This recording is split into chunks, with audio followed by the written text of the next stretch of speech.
In this video we are going to read electricity chapter, but please note that in this video we are not going to see the activities which are given in this chapter. Electricity has an important place in modern society. It is a controllable and convenient form of energy for a variety of uses in homes, schools, hospitals, industries, and so on. What constitutes electricity? How does it flow in an electric circuit? What are the factors that control or regulate this current through an electric circuit? In this chapter, we shall attempt to answer such questions. We shall also discuss the heating effect of electric current and its application. Electric current and circuit. We are familiar with air current and water current. We know that flowing water constitute water current in reverse. Similarly, if the electric charge flows through a conductor, for example, through a metallic wire, we say that there is an electric current in the conductor. In a torch, we know that the cells or a battery, when placed in proper order, provide flow of charges or an electric current through the torch bulb to glow. We have also seen that the torch gives light only when its switch is on. What does a switch do? A switch makes a conducting link between the cell and the bulb. A continuous and closed path of an electric current is called an electric circuit. Now, if the circuit is broken anywhere or the switch of the torch is turned off, the current stops flowing and the bulb does not glow. How do we express electric current? Electric current is expressed by the amount of charge flowing through a particular area in unit time. In other words, it is the rate of flow of electric charge. In circuits using metallic wires, electrons constitute the flow of charges. However, the electrons were not known at the time when the phenomenon of electricity was first observed. So, electric current was considered to be a flow of positive charges, and the direction of flow of positive charges was taken to be the direction of electric current.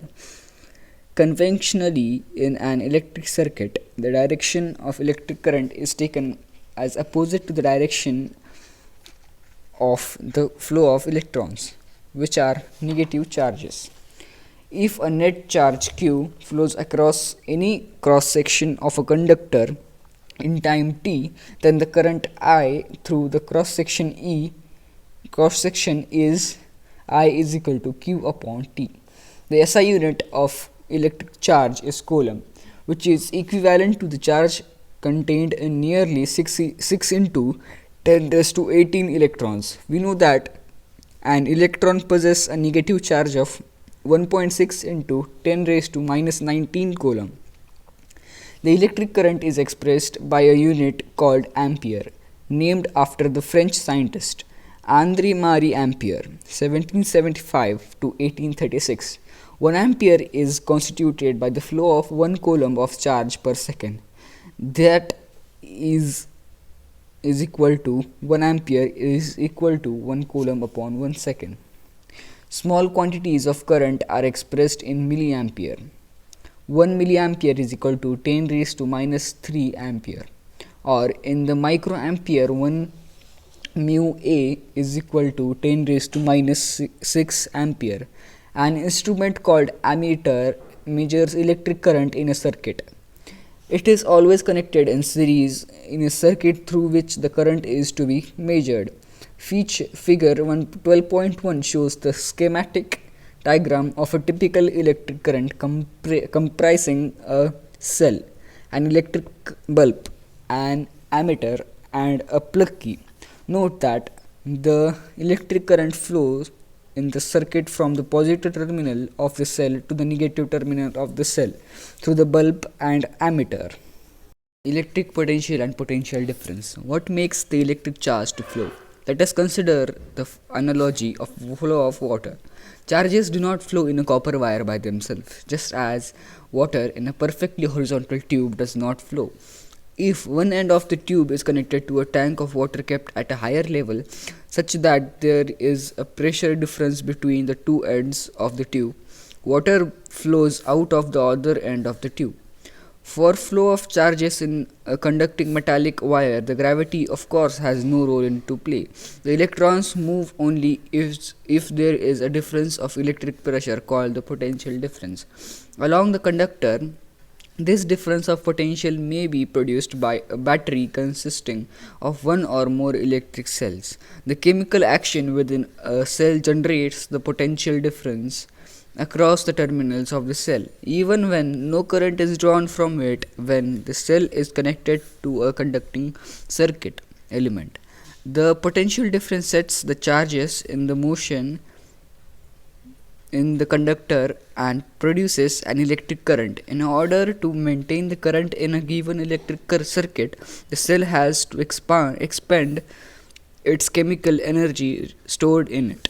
We define the electric potential difference between 2 points in an electric circuit carrying some current as the work done to move a unit charge from one point to the other.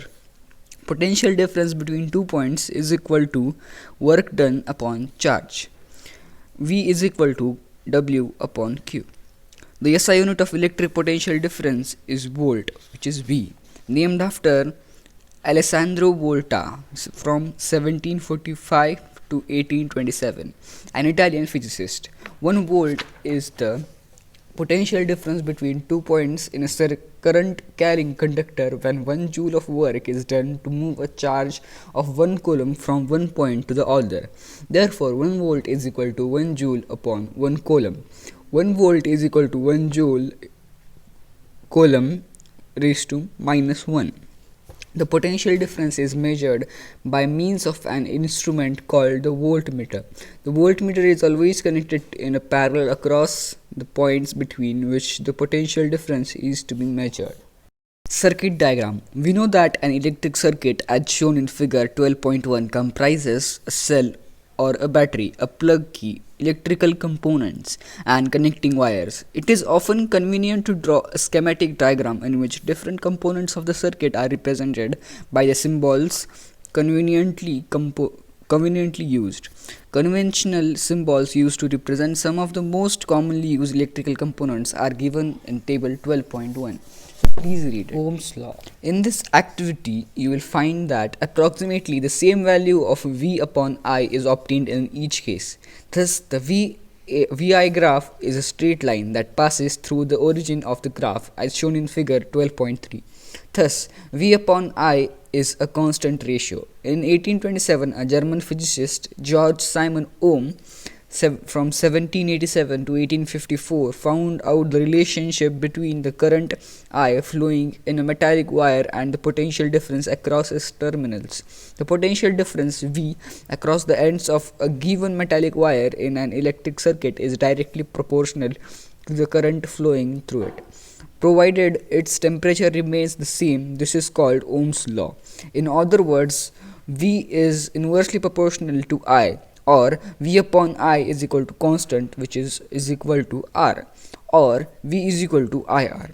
In equation 12.4, R is a constant for the given metallic wire at a given temperature and is called its resistance. It is the property of a conductor to resist the flow of charges. Its SI unit is ohm, represented by the Greek letter. According to Ohm's law, R is equal to V upon I. If the potential difference across the two ends of the conductor is 1 volt and the current through it is 1 ampere, then the resistance R of the conductor is 1 ohm. That is, 1 ohm is equal to 1 volt upon 1 ampere. Also, from equation 12.5, we get I is equal to VR. It is obvious from equation 12.7 that the current through a resistor is inversely proportional to its resistance. If the resistance is doubled, the current gets halved. In many practical causes, it is necessary to increase or decrease the current in an electric circuit. A component used to regulate current without changing the voltage sources is called variable resistance. In an electric circuit, a device called a rheostat is often used to change the resistance in the circuit. We will now study about electrical resistance of a conductor with the help of the following activity. In this activity, we observe that the current is different for different components. Why do they differ? Certain components offer an easy path for the flow of electric current, while the other resist the flow. We know that the motion of electrons in an electric circuit constitute an electric current. The electrons, however, are not completely free to move within a conductor. They are restrained by the attraction of the atoms among which they move. Thus, motion of electrons through a conductor is retarded by its resistance. A component of a given size that offers a low resistance is a good conductor. A conductor having some appreciable resistance is called a resistor. A component of identical size that offers a higher resistance is a poor conductor. An insulator of the same size offers an higher resistance. Factors on which the resistance of a conductor depends. It is observed that the ammeter reading decreases to 1/2 when the length of the wire is doubled. The ammeter reading is increased when a thicker wire of the same material and of the same length is increased. When a thicker wire of the same material and of the same length is used in a circuit. A change in ammeter reading is observed when a wire of different material of the same length and the same area of cross section is used. On applying Ohm's law, we observe that the resistance of the conductor depends first on its length, second on its area of cross section, and third on the nature of its material. Precise measurements have shown that resistance of a uniform metallic conductor is directly proportional to its length L and inversely proportional to the area of cross section A, that is, R is directly proportional to L and R is inversely proportional to ammeter. Combining equations 12.8 and 12.9, we get R is inversely proportional to ampere, or R is rho upon ampere, where rho is a constant of proportionality and is called the electrical resistivity of the material of the conductor. The SI unit of resistivity is ohm. It is a characteristic property of the material. The metals and alloys have very low resistivity in the range of 10 raised to minus 8 ohm to 10 raised to minus 6 ohm. They are good conductors of electricity. Insulators like rubber and glass have resistivity of the order of 10 raised to 12 to 10 raised to 17 ohm. Both the resistance and resistivity of a metal vary with temperature. Table 12.2 reveals that the resistivity of an alloy is generally higher than that of its constituent metals. Alloys do not oxidize, burn readily. It's high temperature. For this reason, they are commonly used in electrical heating devices like electric iron, toaster, etc. Tungsten is used almost exclusively for filaments of electrical bulb, whereas copper and aluminum are generally used for electrical transmission lines. Resistance of a system of resistors. In preceding sections, we learnt about some simple electric circuits. We have noticed how the current through a current conductor depends upon its resistance and the potential difference across its ends.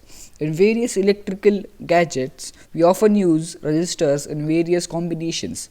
We now therefore intend to see how Ohm's law can be applied to combinations of resistors. There are two methods of joining the resistors together. Figure 12.6 shows an electric circuit in which three resistors have resistance R, R1, R2 and R3 respectively, and joined end to end. Here the resistors are said to be connected in series. Figure 12.7 shows a combination of resistors in which three resistors are connected together between points X and Y. Here the resistors are said to be connected in parallel. Figure 12.7 resistors are in parallel and figure 12.6 resistors are in series. Resistors in series. What happens to the values of current when a number of resistors are connected in series in a circuit? What would be their equivalent resistance? Let us try to understand these with the help of the following activities. You will observe that the value of current in the ammeter is the same, independent of its position in the electric circuit. It means that in a series combination of resistors, the current is the same in every part of the circuit of the same current through each resistor. We will observe that the potential difference V is equal to the sum of the potential differences V1, V2 and V3. That is, the total potential difference across a combination of resistors in series is equal to the sum of potential difference across the individual resistors. That is, V is equal to V1 plus V2 plus V3. In the electric circuit shown in figure 12.8, let I be the current through the circuit. The current through each resistor is also I. It is possible to replace the three resistors joined in series by an equivalent single resistor of resistance R, such that the potential difference V across it and the current I through the circuit remains the same. Applying the Ohm's law to the entire circuit, we have V is equal to I into R. On applying Ohm's law to the three resistors separately, we further have V1 is equal to I into R1, V2 is equal to I into R2, V3 is equal to I into R3. From equation 12.11, IR is equal to IR1 plus IR2 plus IR3, or Rs is equal to R1 plus R2 plus R3. We can conclude that when several resistors are joined in series, the resistance of the combination Rs equals to the sum of their individual resistance R1, R2 and R3, and is thus greater than any individual resistance. Applying Ohm's law to the electric lamp and conductor separately, we get potential difference across the electric lamp. V1 is equal to 20 ohm into 0.25 ampere is equal to 5 volt, and that across the conductor V2 is equal to 4 ohm into 0.25 ampere is equal to 1 volt. Suppose that we like to replace the series combination of electric lamp and conductor by a single and equivalent resistor. Its resistance must be such that a potential difference of 6 volt across the battery terminals will cause a current of 0.25 ampere in the circuit.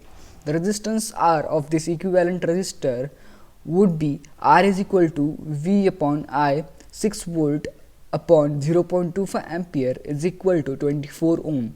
This is the total resistance of the series circuit. It is equal to sum of the two resistance. We have seen that in a series circuit the current is constant throughout the electric circuit. Thus it is obvious practical to connect an electric bulb and an electric heater in series, because they need currents of widely different values to operate properly. See example 12.3. Another major disadvantage of a series circuit is that when one component fails, the electric circuit is broken and none of the components works. If you have used fairy lights to decorate buildings on festivals, on marriage celebrations, etc., you might have seen the electrician spending a lot of time in trouble locating and replacing the dead bulb. Each has to be tested to find which has fused or gone. On the other hand, a parallel circuit divides the current through the electrical gadgets. The total resistance in a parallel circuit is decreased as per equation 12.18. This is helpful particularly when each gadget has different resistance and requires different current to operate properly. Heating effect of electric current. We know that a battery or a cell is a source of electrical energy. The chemical reaction within the cell generates the potential difference between its two terminals that sets the electrons in motion to flow the current through a resistor or a system of resistors connected to the battery. We have also seen in section 12.2 that to maintain the current, the source has to keep expending its energy. Where does this energy go? A part of the source energy is maintaining the current may be consumed into useful work, like in rotating the blades of an electric fan. Rest of the source energy may be expended in heat to raise the temperature of the gadget. We often observe this is one everyday life. For example, an electric fan becomes warm if used continuously for a longer time, etc. On the other hand, if the electric circuit is pure, purely resistive, that is, a configuration of resistors only connected to a battery, the source energy continually gets dissipated entirely in the form of heat. This is known as the heating effect of electric current. This effect is utilized in devices such as the electric heater, electric iron, etc. Consider a current I flowing through a resistor of resistance R. Let the potential difference across it be V. Let T be the time during which a charge Q flows across. The work done in moving the charge Q through a potential difference V is V into Q. Therefore, the source must supply energy equal to VQ in time t. Hence, the power input to the circuit by the source is P is equal to V into Q upon T is equal to VI, or the energy supplied to the circuit by the source in time t is P into T, that is VIT. What happens to this energy expended by the source? This energy gets dissipated in the resistor as heat. Thus, for a steady current I, the amount of heat H produced in time t is H is equal to VIT. Applying Ohm's law equation 12.5, we get H is equal to I square RT. This is known as Joule's law of heating. The law implies that heat produced in a resistor is directly proportional to the square of current for a given resistance, second, directly proportional to the resistance for a given current, and third, directly proportional to the time for which the current flows through the resistor. In practical situations, when an electric appliance is connected to a known voltage source, equation 12.21 is used after calculating the current through it, using the relation I is equal to VR. Practical applications of heating effect of electric current. The generation of heat in a conductor is an inevitable consequence of electric current. In many cases, it is undesirable as it converts useful electrical energy into heat. In electric circuits, the unavoidable heating can increase the temperature of the components and alter their properties. However, heating effect of electric current has many useful applications. The electric laundry iron, electric toaster, electric oven, electric kettle, and electric heater are some of the familiar devices based on Joule's heating. The electric heating is also used to produce light, as in an electric bulb. Here the filament must retain as much of the heat generated as is possible, so that is gets very hot and emits light.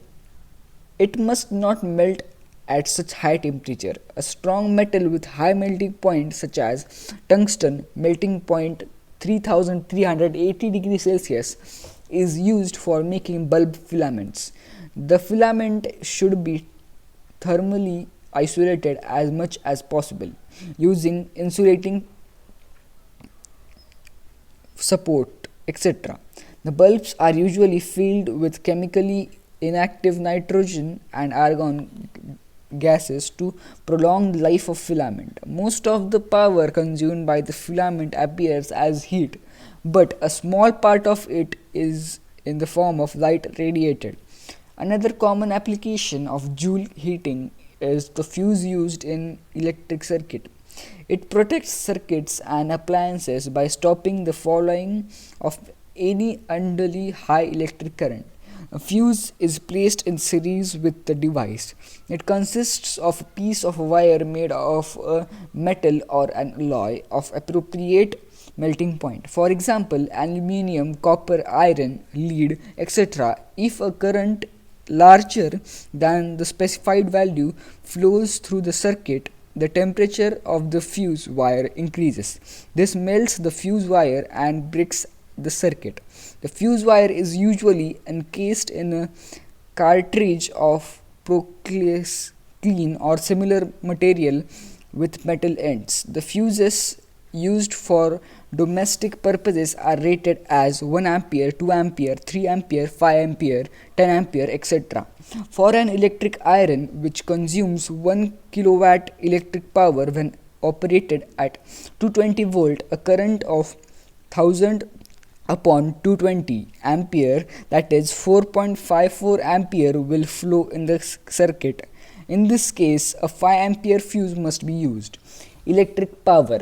You have studied in your earlier class that the rate of doing work in power, this is also the rate of consumption of energy, equation gives the rate at which electric energy is dissipated or consumed in an electric circuit. This is also termed as electric power. The power P is given by P is equal to VI, or P is equal to I square R is equal to V square upon R. The SI unit of electric power is watt, which is represented by W. It is the power consumed by a device that carries 1 ampere of current when operated at a potential difference of 1 volt. Thus 1 watt is equal to 1 volt into 1 ampere is equal to 1 volt ampere. The unit watt is very small, therefore the actual practice we use a much larger unit called kilowatt. It is equal to 1000 watts. Since electrical energy is product of power and time, the unit of electric energy is therefore watt upon hour. Watt hour. 1 watt hour is the energy consumed when 1 watt of power is used for 1 hour. The commercial unit of electric energy is kilowatt hour, commonly known as unit. 1 kilowatt hour is equal to 1000 watt into 3600 seconds is equal to 3.6 into 10 raised to 6 watt seconds is equal to 3.6 into 10 raised to 6 joule. In next video we are going to do the numericals which are based on the electricity chapter.